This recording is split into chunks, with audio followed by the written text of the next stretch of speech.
我都唔敢認自己係韓星個女。賭王千金何超瓊講述自己成長經歷。好多人呢係以為我由細到大出世，即係所謂嗰啲含住即係銀匙羹出嚟，其實唔係嘅。因為大家都知啦，我媽咪唔係第一個太太。喺我媽咪嫁俾我爸爸嗰個年代呢，即係60年代呢，香港呢即係好奇怪，佢係容許有多婚制，但係呢因為又有英國人嘅統治嘅制度呢，又好。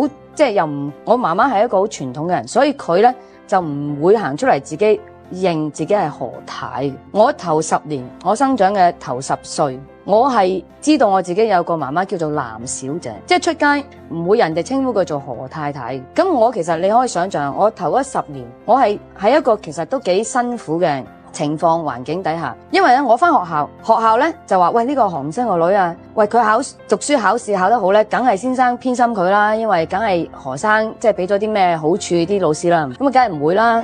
我都唔敢認自己係韓星個女，因為阿媽猛叫我嗱，你唔好周圍講俾人哋聽啊。咁佢嗰陣時冇解俾我聽點解啊，淨係話你唔好周圍講咁多啊。總之人哋如果唔問你，你又唔好自己喺度講啦。返到屋企咧，調返轉頭啦，阿媽咧對我嘅要求期望好高啊，喂。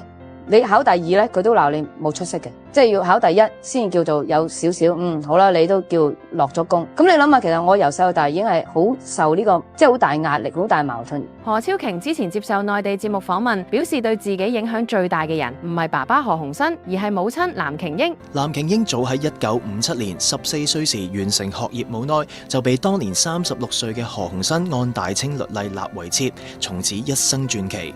子女成才背後，藍瓊瑛功不可沒。